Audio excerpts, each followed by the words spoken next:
नमस्कार मित्रांनो, शुभविवाह मालिकेच्या आजच्या भागामध्ये भूमी चौधरीला सांगत असते की सांगा, नेमकं काय घडलं आहे ते सांगा. त्या दिवशी असं काय झालं होतं, सगळा घटनाक्रम तुम्ही आम्हाला नीट सांगा. तेव्हा चौधरी सांगतो की हो मॅडम, मी सांगतो. तर तो सांगतो, जज साहेब, ज्या दिवशी हे घडलं होतं तेव्हा अचानक फायर अलार्म वाजल्यामुळे सगळ्यांचा गोंधळ उडाला होता. हॉस्पिटलमधले सगळे इकडे तिकडे सैरावैरा पळत होते आणि त्याच वेळेला ऑपरेशन थिएटरमध्ये एक अज्ञात व्यक्ती हे गुंडाळलेलं बाळ आतमध्ये घेऊन गेली आणि नंतर एका थोड्या वेळानंतर तीच व्यक्ती ते एक गुंडाळलेलं बाळ हे बाहेर घेऊन आली. फडक्यामध्ये गुंडाळलं होतं ते आणि त्यामुळे हा सगळा प्रकार घडत होता. परंतु आजूबाजूला सगळे लोक पळत होते, त्यामुळे नक्की समजत नव्हतं की काय घडतंय ते. गीतांजली ते ऐकत असते आणि तिलाही त्याच्या त्या स्टेटमेंटमुळे धक्काच बसलेला असतो. नंतर चौधरीला भूमी विचारते की ठीक आहे, मग तिथे ती व्यक्ती गेली आतमध्ये ऑपरेशन थिएटरमध्ये, नंतर व्यक्ती बाहेरही आली. मग मला सांगा की ती व्यक्ती कोण होती जिने ते सगळा प्रकार घडवून आणला होता. त्या व्यक्तीचा चेहरा तर तुम्ही फुटेजमध्ये पाहिलाच असेल ना. तेव्हा मग तो म्हणायला लागतो की नाही, ॲक्च्युली काय आहे ना जज साहेब, ते सगळं नाही समजलं. म्हणजे या सगळ्या गडबडीमध्ये ना कोण होतं काय होतं ते खरंच काही समजलं नाही. तेव्हा मग आता भूमी हे सगळं बोलत असताना, युक्तिवाद करत असताना, रागिनी मात्र रागानेच त्या चौधरीकडे बघत असते. ती व्यक्ती कोण आहे हे विचारल्यावर चौधरी जरा एखाद्या तिरप्या नजरेने तिच्याकडे बघत असतो आणि त्याला भूमी असताना रागिनी खुणावत असते की काहीही बोलू नकोस, माझं नाव घेऊ नकोस. पौर्णिमा मात्र खूप घाबरलेली असते की आई, जर आपलं नाव आता आलं तर काय करायचं. तिला रागिनी गप्प बसायला सांगते आणि मग चौधरी हा तिरव्या नजरेनेच त्यांच्याकडे बघत असतो. त्यानंतर आता इथे रागिनी ही खूपच घाबरलेली असते आणि त्याच वेळेला चौधरी म्हणतो की नाही नाही जज साहेब, खरंच मला याबद्दल काहीच माहिती नाही आहे. त्या व्यक्ती मला नीट ओळखता आली नाही आहे आणि तिने असं काहीतरी बांधलं होतं, त्यामुळे मला तिचा चेहरा व्यवस्थित दिसलेला नाही. हे सगळं काय घडलं, कसं घडलं हे मला खरंच कळत नाही आहे. रागिनी आता अगदी हसत त्याच्याकडे बघते, कारण त्याने तिच्यावर काही नाव घेतलेलं नसतं. चौधरीला भूमी पुन्हा एकदा बोलते आणि दबाव टाकत म्हणते की सांगा ना, खरं खरं सांगा, तुम्हाला ती व्यक्ती बघितली नाही असं होणारच नाही. हीच व्यक्ती असेल ना जिने तुम्हाला CCTV फुटेज डिलीट करायला सांगितलं असेल. तेव्हा तो सांगायला नावच तयार नसतो. तेव्हा मग भूमी म्हणते की बरं ठीक आहे, हरकत नाही चौधरी, तुम्ही आता येऊ शकता, असं आता भूमी ही त्याला म्हणत असते. त्यावेळेला चौधरी हा भूमीचे आभार मानतो आणि जज साहेब धन्यवाद असंही म्हणतो. आणि खरंच मला त्यावेळेला काही दिसलं नाही, कारण तिथे खूप गोंधळ उडाला होता असं तो सांगतो. त्यामुळे भूमी आता ठीक आहे, हरकत नाही, तुम्ही येऊ शकता असं आता त्या माणसाला सांगते. आणि रागिनी आता खूप चांगलं फील करते, कारण की तिचं नाव त्याने घेतलेलंच नसतं. म्हणून मनातल्या मनात तिला खूप आनंद झालेला असतो. आता मानसीलाही माहिती असतं की हे सगळं करण्याच्या मागे कुठे ना कुठेतरी रागिनीचा हात आहेच. परंतु समोरची व्यक्ती ही साक्ष द्यायला तयार नसते, कारण रागिनीने व्यवस्थितपणे त्याला हँडल केलेलं असतं, म्हणजेच हे सगळं संत्याने केलेलं असतं. आता रागिनी मात्र पूर्ण खुश असते. झालं, आपलं काम संपलं आणि ती सुटकेचा निश्वास टाकते, कारण ह्यानेही आपलं नाव घेतलं नाही, कुठेही आपल्या विरोधात पुरावे सापडणारच नाही आहेत हे तिला आता समजलेलं असतं. आणि त्यानंतर आपल्याला पाहायला मिळतं की रागिनी आता तिथे रागानेच भूमीकडे बघत असते. भूमी आता त्या माणसाला जायला सांगितल्यानंतर म्हणते की युअर ऑनर, आता तुम्ही पाहिलं, चौधरी वकिलाने स्वतः कन्फेस्ड केलं आहे की हे सगळं जे काही केलं आहे हे त्यांनी केलं होतं. CCTV फुटेज डिलीट केलं होतं. त्या रात्री त्या रूममध्ये काहीतरी चुकीचं घडलं हे देखील त्यांनी सांगितलं होतं. याच्यावरून हे सिद्ध होतं आहे की माझी मुलगी हिचं किडनॅपिंग केलं गेलं होतं. तेव्हा लगेच आता गीतांजली उठते आणि म्हणते की ऑब्जेक्शन माय लॉर्ड, या सगळ्या गोष्टींमुळे हे सिद्ध होत नाही आहे की यांच्या मुलीचं किडनॅपिंग केलं होतं ते ठीक आहे, परंतु क्षितिजा ही यांचीच मुलगी आहे हे सगळ्यावरून सिद्ध होत नाही ना माय लॉर्ड. तेव्हा भूमी म्हणते की जज साहेब, ज्या दिवशी माझी डिलिव्हरी झाली होती महाशिवरात्रीची रात्र होती आणि त्याच वेळेला नेमकी क्षितिजा देखील महाशिवरात्रीच्याच दुसऱ्या दिवशी ही अमोली आणि पारितोषला सापडली आणि त्यामुळे मला याचा विश्वास आहे की हे सगळं माझ्या मुलीच्या बाबतीत घडलं आहे. ही माझीच मुलगी आहे आणि किती काही झालं तरीही माझी माया ही मला सांगते ना, माझी माया मला सांगते आणि त्या मुलीची आणि माझे जे कनेक्शन आहे ते मला अगदी मनापासून सांगते की ती माझीच मुलगी आहे. मला माहिती आहे कोर्ट माया किंवा ममता या कशावरही विश्वास ठेवत नाही, ते फॅक्ट्स आणि पुराव्यांवरती विश्वास ठेवतं. परंतु मला हेही माहिती आहे की याचा पुरावाही मी लवकरात लवकर सादर करू शकते. कितीही काही झालं तरीही ती माझीच मुलगी आहे हे मी लवकरात लवकर सादर करूच शकते. आणि जज साहेब, त्याच्यासाठी एक मला निर्वाणीचं पाऊल उचलायचं आहे. कारण ते पाऊल अगोदरच मी उचललं असतं, परंतु मला तसं करायचं नव्हतं. परंतु आता मी या गोष्टीवरून तुम्हाला हे सिद्ध करू शकते. क्षितिजाची DNA टेस्ट. क्षितिजाच्या DNA टेस्टवरून हे सिद्ध होऊनच जाईल की ती माझी आणि आकाश महाजन यांचीच मुलगी आहे. आता हे ऐकल्यावर पौर्णिमा आणि रागिनी यांचा चेहराच पडतो.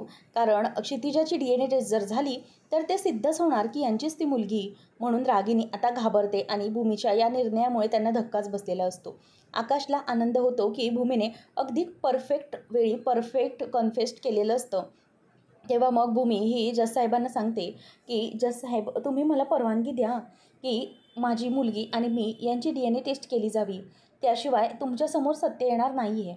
म्हणूनच मी ही विनंती करते कोर्टाला की प्लीज तुम्ही आमच्या DNA टेस्टसाठी परवानगी द्यावी.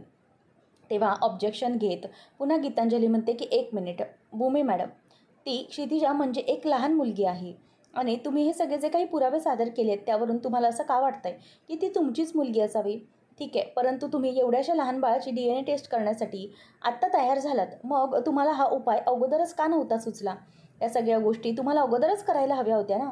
तेव्हा लगेच आता अमोली घाबरते आणि भूमी म्हणत असते की गुड क्वेश्चन मॅडम. असं म्हटल्याबरोबर गीतांजली पण गप्प बसते.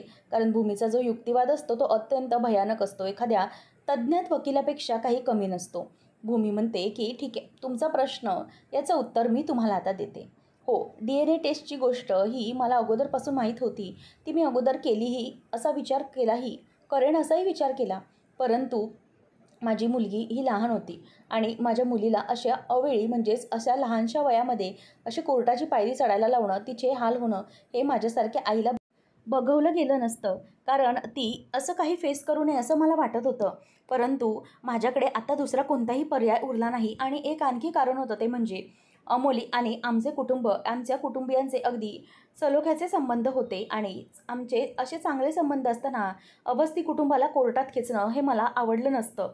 म्हणूनच मी तेव्हा तो पर्याय नाही निवडला. परंतु आता माझ्यापुढे कुठलाही दुसरा उपाय नाही आहे. म्हणूनच मला हा उपाय अवलंबायला लागतोय. त्यामुळे मी विनंती करते की जज साहेब, तुम्ही आम्हाला DNA टेस्टची परवानगी द्यावी. आता जज साहेब काय बोलतात यांच्याकडे सगळ्यांचं लक्ष असतं. कारण भूमी म्हणते की आता जे काही पुरावे सादर केलेत त्यावरून तर हे सिद्ध होतंच की माझ्या मुलीच्या बाबतीत काहीतरी झालं आहे. म्हणून मला हा निर्णय घ्यायचा आहे. जज साहेब, प्लीज माझ्यावर तुम्ही अन्याय होऊ देऊ नका. प्लीज माझ्या बाजूने काहीतरी बोला. असं भूमी हात जोडून त्यांना रिक्वेस्ट करते. त्यावेळेला जज साहेब म्हणतात की ठीक आहे. आता भूमी महाजन यांनी कोर्टापुढे जे काही पुरावे सादर केले आहेत, CCTV फुटेज डिलीट केलं आहे, त्या ऑपरेटरचे साक्ष, या सगळ्यावरून सिद्ध होत आहे की भूमी महाजन यांची मुलगी हिची किडनॅपिंग झाल्याची शक्यता आहे. त्यामुळे क्षितिजा हीच त्यांची मुलगी आहे हे आपण सिद्ध करण्यासाठी कोर्ट त्यांना क्षितिजाच्या DNA टेस्टची परवानगी देत आहे. हे ऐकल्यावर आकाश आणि भूमी हे खूप आनंदित होतात. कोर्टाने त्यांच्या बाजूने न्याय दिलेला असतो. अमोली भयंकर घाबरते. जर DNA टेस्टमध्ये पॉझिटिव्ह रिप्लाय आला तर मात्र आपली मुलगी आपल्यापासून जाणार हे त्यांना भीती असतेच. तेव्हा घरातले सगळेजण आनंदी होतात. अथर्व, मानसी, आकाश, भूमी सगळे आनंदी होतात. कारण DNA टेस्टची परवानगी जज साहेबांनी दिलेली असते. परंतु पौर्णिमा आणि रागिनी या दोघींचाही चेहरा पडतो. कारण त्यांना कळलेलं असतं की जर DNA टेस्टबद्दल रिप्लाय म्हणजेच जो रिपोर्ट आहे तो पॉझिटिव्ह आला तर मात्र आपण इतकी सगळी केलेली मेहनत पाण्यात जाणार. आता जज साहेब म्हणतात की जोपर्यंत DNA टेस्टचा रिपोर्ट येत नाही तोपर्यंत कोर्ट ॲडजंट आहे आणि भूमी महाजन, तुम्ही ही DNA टेस्ट करू शकताय. कोर्टाची परवानगी आहे. तेव्हा मग भूमी ही त्यांचे आभार मानते आणि तिथेच कोर्ट त्या दिवशीचा खटला संपतो. त्यानंतर पाहायला मिळतं की घरी आल्यानंतर अमोली खूपच घाबरलेली असते. रागिनी तिला समजावत असते की काय झाले अमोली. तेव्हा अमोली म्हणते की खरंच आत्या, मला खूप भीती वाटते. आज जे काही कोर्टात घडलं आहे ना त्यामुळे मला खूप घाबरल्यासारखं झालं आहे. भूमीने आज कोर्टात जे काही मुद्दे मांडलेत, जो काही गीतांजली मॅडमच्या विरोधात युक्तिवाद केला आहे ना, त्यावरून खरंच मला भीती वाटते की जर जे DNA टेस्ट आहे ते DNA टेस्टचे रिपोर्ट जर पॉझिटिव्ह आले तर मात्र काय होईल याची मला भीती वाटते. कारण भूमी ज्या कॉन्फिडंटली आज केस लढत होती ते पाहून मला खरंच खूप धक्का बसला आहे. जर भूमी ही ते रिपोर्ट्स घेऊन आली आणि माझ्या मुलीला माझ्यापासून घेतलं तर काय करू मी, मला भीती वाटते. तेव्हा लगेच रागिनी पौर्णिमाला खुणावते आणि तिला शांत करायला सांगते. पौर्णिमा म्हणते की हे बघ अगं अमोली, तू शांत हो. असं काही होणार नाही आहे अगं. क्षितिजा ही मुळात तिची मुलगीच नाही आहे ना, मग तुला घाबरण्याचं कारणच काय आहे? जर ती तिची मुलगीच नसेल तर मग ती कसं कोर्टात सिद्ध करू शकेल की क्षितिजा ही तिची मुलगी आहे म्हणून? नको घाबरूस. आणि भूमी ही किती चलाक आहे तुला माहिती आहे ना. ती युक्तिवाद करू शकते, समोरच्या माणसाला कसं स्वतःच्या जाळ्यात अडकवू शकते हे तर आपल्याला चांगलंच माहिती आहे. म्हणून घाबरण्याची काहीच गरज नाही आहे. तू नको घाबरूस, होईल सगळं व्यवस्थित. उगीचच तू तिच्या बाबतीत टेन्शन घेत बसू नकोस. सगळं व्यवस्थित होईल. आम्ही आहोत ना सगळेजण तुझ्याबरोबर. तू बघ, ते रिपोर्ट्स पॉझिटिव्ह येणारच नाहीत. आणि नको घाबरूस असं म्हणून ते तिला शांत करत असतात. आणि अमोलीला ते दोघीजणीही धीर देत असताना अमोलीला तेवढं बरं वाटत असतं. रागिनी म्हणते की हो गं, नको कळूस काळजी, तू अजिबात घाबरू नकोस. क्षितिजा ही तुझीच मुलगी आहे आणि तिला तुझ्यापासून कोणीही लांब करू शकणार नाही. असं म्हणून ती तिला आता गप्प करत असते. आणि तेवढ्यातच आता अमोली ही गप्प होते, कारण दोघीजणीही तिला धीर देतात. आणि तेव्हा ती म्हणायला लागते की आत्या, पौर्णिमा, तुम्ही दोघी म्हणताय ना तसंच घडू दे आणि आमची मुलगी ही आमच्यापर्यंतच राहू दे. किती काही झालं तरीही माझ्या क्षितिजाला मला गमवायची नाही आहे. फक्त भीतीच या गोष्टीची वाटते की जर रिपोर्ट पॉझिटिव्ह आले तर. तेव्हा रागिनी म्हणते की नाही, नको घाबरूस तू. नाही येणार रिपोर्ट पॉझिटिव्ह. त्या भूमीला ना काय करायचं आहे ते करू दे. परंतु तू तू तुझ्या मतावर ठाम राहा. ही तुझीच मुलगी आहे आणि तिचा हक्क हा तुझ्याजवळच राहणार, आणखी कोणाजवळही जाणार नाही, कळलं? असं म्हणून त्या दोघीजणीही तिला धीर देतात. तेवढ्यापुरती अमोलीला बरं वाटतं. आणि तेवढ्यातच क्षितिजाच्या रडण्याचा आवाज येतो. अमोली म्हणते की पौर्णिमा, आत्या, तुम्ही दोघीही बसा हा जरा. मी आलेच, क्षितिजा रडतीये, तुम्ही जाऊ नका. असं म्हणून ती तिथून आता सटकते. आणि पौर्णिमा आणि रागिनी दोघीजणी एकमेकींसमोर बसलेल्या असतात. तेव्हा पौर्णिमा म्हणायला लागते की आई, अहो, या भूमीने तर भलतीच बाजी मारली. मला तो पॉईंट लक्षातच आला नव्हता DNA टेस्टचा. DNA टेस्ट करून हे सिद्ध होऊनच जाईल ना की क्षितिजा ही त्या भूमीचीच मुलगी आहे. तेव्हा आता रागिनी त्या गोष्टीत विचार करायला लागते की नाही, मला काहीतरी केलंच पाहिजे. आता भूमी ही केस संपल्यानंतर आई योगेश्वरी समोर येऊन हात जोडते आणि म्हणते की आई योगेश्वरी, आज मी एकदम निर्वाणीचं पाऊल उचललेलं आहे. DNA टेस्ट केल्यानंतर हे सिद्ध होणारच आहे की ती आमचीच मुलगी आहे म्हणून. तेव्हा मानसी येते आणि हात जोडलेल्या भूमीला म्हणते की हे बघ ताई, तू नको काळजी करूस, सगळं काही व्यवस्थित होईल. आई योगेश्वरीला माहिती आहे आपण हे जे सगळं काही करतोय ते क्षितिजाला आपल्या घरी परत आणण्यासाठी करतोय ना. आता तीही ओळखते आणि तिनेच योग्य वेळी तुला हा उपाय सुचवला आहे, त्यामुळे तुला वाईट वाटण्याचं काहीच कारण नाही आहे. कारण हे जे सगळं काही घडतंय ना ते देवीच्याच इच्छेने घडतंय असं समज. लवकरच ते DNA टेस्टचे रिपोर्ट येतील आणि आपली क्षितिजा आपल्या घरी असेल. तेवढ्यातच आकाश येतो आणि भूमी म्हणते की आकाश, मी DNA टेस्टचं सांगितलं तेव्हापासून सगळं ठीक तर आहे ना, म्हणजे मी योग्य केलं आहे ना? आकाश म्हणतो की हो भूमी, अगदी योग्य केलेस तू. आणि DNA टेस्टचं नाव काढून सगळं आपल्या बाजूने होणार आहे. तेव्हा आकाश म्हणतो की भूमी, बघ, आम्ही तुला सांगितलं होतं ना की ही केस तूच लढायला हवीस म्हणून. कारण गीतांजली एखाद्या वकिलाला हरवू शकते, परंतु एखाद्या आईला गीतांजली नक्कीच हरवू शकणार नाही. त्यामुळे आता आकाश आणि भूमी ठरवतात की येत्या 2-3 दिवसात DNA टेस्टचे रिपोर्ट येतील. मग क्षितिजा आपल्या घरीच येईल म्हणून त्यांना आनंद झालेला असतो. भूमी म्हणते आता फक्त 3 दिवसांचा प्रश्न, त्यानंतर आपली क्षितिजा ही कायमची आपल्याजवळ येणारच आहे. नंतर आकाश आणि भूमी हे दोघंजणही दिवस मोजायला लागतात. आजचा दिवस, त्यानंतर 3 दिवसानंतर म्हणजेच 14 तारखेला भूमी ही कॅलेंडरवर अगदी मार्करने मार्क करून ठेवते, गोल करून ठेवते त्या तारखेला आपली क्षितिजा आपल्या घरी येईल, रिपोर्ट्स येतील. आणि म्हणून भूमी आणि आकाश दोघंही खूप खुश असतात. सारखी सारखी ती तारीख आणि आपल्या बाळाचा गोंडुलीचा फोटो बघत असतात. तर इथे रागिनी मात्र शांत बसणारी नसते. ती संत्याला भेटते आणि त्याला घडलेला सगळा प्रकार सांगते आणि यावर तुला काय काय करायचं आहे समजवते. क्लिअर असं विचारल्यावर तो म्हणतो की मॅडम समजलं.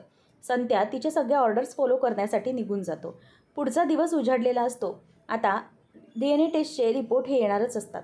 आता गायकवाड सरांना भूमी भेटायला जाते आणि ते म्हणतात की हे बघा मॅडम, DNA टेस्टचे रिपोर्ट आले की सगळं व्यवस्थितच होईल. भूमी म्हणते की मला जरा भीती वाटते. तेव्हा आकाश आणि गायकवाड म्हणतात की काय झालं भूमी मॅडम, तुम्हाला टेन्शन कशाला येते? रिपोर्ट्स तर तुमच्या बाजूनेच लागतील. तेव्हा ती म्हणते की नाही, मला काळजी या गोष्टीची वाटते की या रिपोर्ट्समध्ये काहीतरी मॅनिप्युलेशन होऊ नये. मला याच गोष्टीची भीती वाटत आहे की जर रिपोर्ट्स चेंज वगैरे झाले तर तो मास्टर माइंड काही करू शकतो, म्हणून मला भीती वाटते. तेव्हा मग गायकवाड म्हणतात की नका काळजी करू, आपण ठेवूया लक्ष सगळ्या गोष्टींवर. तर इथे संत्या हा सगळ्या गोष्टींवर लक्ष ठेवून असतो. कधी सॅम्पल्स कलेक्ट केले जातात, कधी काय होतं, या सगळ्या गोष्टींवर त्याचं अगदी व्यवस्थितपणे लक्षच असतं. आता कोर्टाचा दिवस म्हणजे ज्या दिवशी कोर्टात रिपोर्ट सादर केले जाणार असतात तो दिवस उजाडतो. भूमी आणि आकाश दोघंजणही आई योगेश्वरी जवळ येऊन उभे राहतात. भूमी आता तिच्यासमोर हात जोडत म्हणते की आई योगेश्वरी, आज आपल्याला रिपोर्ट मिळण्याचा दिवस आहे. आजच्या दिवसामध्ये हे सिद्ध होणार आहे की आकाश आणि भूमी यांची क्षितिजा मुलगी आहे. म्हणून आई योगेश्वरी, तू माझी साथ दे, मला पाठिंबा दे, या सगळ्या गोष्टींमध्ये मला लवकरात लवकर यश दे. माझी मुलगी माझी आहे, मला सिद्ध करता येऊ दे, असं त्यांचं ठरलेलं असतं. आणि आपल्या बाजूनेच निकाल लागणार ह्याचा आनंद भूमीला झालेला असतो. आणि मला ते सिद्ध करता येऊ दे, आई योगेश्वरी, सगळं व्यवस्थित होऊ दे, असं भूमी स्वतःशीच ठरवते. त्यानंतर आपल्याला पाहायला मिळतं की इकडे संत्या हा तिथे रिपोर्ट्स आलेले असतात त्या ठिकाणी येतो. हवालदाराला त्याने मॅनेज केलेलं असतं आणि त्याला तो पैसे देतो. हवालदार म्हणतो की कसं बसं हे रिपोर्ट्स घेऊन आलो साहेब, घ्या. तेव्हा मग हवालदाराला संत्या म्हणतो की तुझे काम तुझे झाले की तुला पैसे देणारच आहे, केस संपली की नक्कीच भेट, असं बोलतो. आणि संत्या जे खरे रिपोर्ट्स असतात ते घेतो आणि खोटे रिपोर्ट्स हवालदाराच्या हातात देतो. आणि तिथून जात असताना त्याला भूमीचा धक्का लागतो. आणि भूमीचा धक्का लागल्याबरोबर त्याच्या हातातलं जे इन्व्हलप असतं ते तिथे खाली पडतं. आणि खाली पडल्यानंतर तो सॉरी मॅडम असं भूमीला म्हणतो. आणि ते इन्व्हलप घाबरतच उचलतो. आणि त्याच्या डोळ्यामध्ये ती भीती असते ती भूमीला कळते. आणि तो सॉरी बोलून निघून जातो. आकाश विचारतो, लागलं तर नाही ना भूमी? तेव्हा ती नाही असं म्हणते. आणि तिथून ते दोघंजणही पुढे जातात. तर ते खोटे रिपोर्ट हवालदाराला दिलेले असतात ते गायकवाड सरांच्या हातात देतो आणि म्हणतो की सर, हे DNA टेस्टचे रिपोर्ट. आता रागिनी तिथून बघत असते आणि संध्याला मेसेज करतो की मॅडम, तुम्ही दिलेलं काम झालेलं आहे. तेव्हा रागिनी खुश होते आणि पौर्णिमालाही खुणावते की आपलं काम झालं. आता गायकवाड सर हे भूमीला म्हणतात की हे बघा भूमी मॅडम, आताच माझ्या हातामध्ये हे रिपोर्ट्स मिळालेत. तेव्हा आकाश म्हणतो की रिपोर्ट्स तुम्ही ओपन करू शकताय ना आता? तेव्हा गायकवाड म्हणतात की हो, करू शकतं, कारण माझ्या अखत्यारीत ही मला परवानगी आहे की मी हे रिपोर्ट बघू शकतो. तशी मी कोर्टाकडून परवानगीही घेतली आहे, कारण जर तसं ठोस पाऊल क्षितिजाच्या सिक्युरिटी बाबतीत उचलायचं असेल तर म्हणून. तेव्हा मग गायकवाड सर रिपोर्ट्स ओपन करतात. ओपन केल्यानंतर त्यांना ते रिपोर्ट्स पाहून धक्काच बसतो. आकाश भूमी म्हणतात, काय झालं आहे सर? आमचीच मुलगी आहे ना ती? तेव्हा गायकवाड म्हणतात की नाही, हे रिपोर्ट्स नेगेटिव्ह आलेत, ती तुमची मुलगी नाही असं रिपोर्ट्स दाखवते. तेव्हा भूमी म्हणते, कसं शक्य आहे ते? ती आमचीच मुलगी आहे सर, हे कसं होऊ शकतं असं? गायकवाड म्हणतात की हो, या रिपोर्ट्समध्ये तसंच दाखवतात, ऑथेंटिक येतो आहे रिपोर्ट. भूमी म्हणते की नाही सर, मी खरंच सांगते, ह्या रिपोर्ट्समध्ये काहीतरी ना गडबड आहे, हा रिपोर्ट्स खोटा आहे. तेव्हा मग गायकवाड म्हणतात की मॅडम, तुम्ही काय बोलताय? म्हणजे तुम्ही आमच्या डिपार्टमेंटवर संशय घेताय? तेव्हा ती म्हणते की सॉरी सर, मला तसं म्हणायचं नव्हतं, परंतु मला या रिपोर्ट्सबद्दल खात्री आहे की हे काहीतरी खोटेत, मॅनिप्युलेट केले गेलेत. मग तो म्हणतो की तुम्ही एका ठिकाणी मला सॉरी म्हणताय आणि एके ठिकाणी आमच्या कामावरही संशय घेताय डिपार्टमेंटवर. तेव्हा मग भूमी म्हणते की नाही, जसा तुमचा डिपार्टमेंटवर तुम्हाला खात्री आहे तशीच मला माझ्या मुलीवर आणि माझ्यावर खात्री आहे की हे रिपोर्ट्स ना काहीतरी मॅनिप्युलेट केलेत. मला नक्कीच कळतं आहे सर की हे ना काहीतरी बदलले गेलेले रिपोर्ट्स आहेत.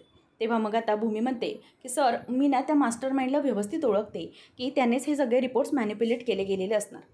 मी तुम्हाला किंवा डिपार्टमेंटला नाव ठेवत नाही, परंतु नक्कीच यामध्ये काहीतरी गोंधळ उडाला आहे.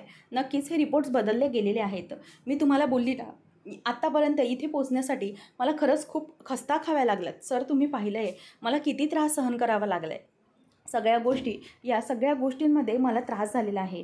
त्यामुळे आता मला एकच गोष्ट समजली, ती म्हणजे हे रिपोर्ट्स मॅनिप्युलेट केलेत. तेव्हा भूमी म्हणते, एक मिनिट सर, मला जरा हे इन्व्हलप दाखवाल का? तेव्हा ते इन्व्हलप ती हातात घेते आणि तिला आठवतं की आता थोड्याच वेळापूर्वी तिला एका माणसाची टक्कर लागली होती आणि हाताला लागल्यामुळे तिला दुखल्यासारखं झालं आणि त्याच्या हातातले ते रिपोर्ट्स, हा इन्व्हलप खाली पडला होता, हे तिला आठवतं. आता त्याच माणसाने ज्याने हे सगळं केलं, म्हणजेच इन्व्हलप खाली पडलं, त्याच्याकडून तर हे सगळं काही घडलं नसेल ना? किंवा ज्या माणसाकडून इन्व्हलप घडलं त्याच्या डोळ्यामध्ये भूमीला थोडीशी भीती दिसली होती. आता तीच भीती हे भूमीच्या संशयाचं कारण ठरलेलं असतं. आणि भूमी विचार करते की कदाचित या माणसामुळेच तर काही झालं नसेल ना, किंवा ह्यानेच काही घडवून आणलं नसेल ना. आणि त्या गोष्टीच्या बाबतीने ती विचार करू लागते. पुढच्या भागामध्ये आपल्याला पाहायला मिळतं, आता जज साहेब असतात आणि जज साहेब हे भूमीच्या बाबतीत सुनावणी करत असतात की आता हे जे काही DNA रिपोर्ट्स आहेत त्याच्या आधारावर. तेव्हा गीतांजली म्हणते की यावरून हे सिद्ध होत आहे की आकाश आणि भूमी यांची क्षितिजा मुलगी नाही आहे. तेव्हा मग आकाश घाबरलेला असतो आणि तेवढ्यातच जज साहेब निर्णय देतात की या सगळ्या पुराव्यांच्या आणि DNA टेस्टच्या आधारावर मी हे सिद्ध करतो की ही आकाश आणि भूमी महाजन यांची मुलगी. तितक्यात भूमी ओरडते आणि येते आणि म्हणते की जज साहेब आहे, ती आकाश आणि भूमी यांचीच मुलगी आहे. असं म्हणून ती धावत धावत आता तिथपर्यंत आलेली असते आणि भूमीला भरपूर लागलेलं असतं. तिच्या डोक्याला आणि हाताला भरपूर जखमा झालेल्या असतात आणि भरपूर धडपडत ती कोर्टापर्यंत येते आणि ते रिपोर्ट्स दाखवते आणि म्हणते की आकाश, क्षितिजा ही आपलीच मुलगी आहे, हे पॉझिटिव्ह रिपोर्ट्स. असं म्हणून आता आकाश आणि भूमी एकमेकांकडे बघत राहतात आणि रागिनी ही घाबरते की या भूमीला हे रिपोर्ट्स मिळाले तरी कसे, असं म्हणून ती भरपूर घाबरलेली असते आणि त्या दोघांकडेही बघतच राहिलेली असते. आता हे खरे रिपोर्ट्स जेव्हा कोर्टामध्ये भूमी सबमिट करणार तेव्हा नेमकं काय करणार, कशाप्रकारे अमूल्य आणि गीतांजली तोंडावर परत रागिनीचा सगळा प्लॅन फूस होणार, हे पाहणं अगदी रंजकतेचंच ठरणार आहे. अशाच मालिकांचे नवनवीन अपडेट्स जाणून घेण्यासाठी आजच आपल्या चॅनलला सबस्क्राईब नक्कीच करा. धन्यवाद.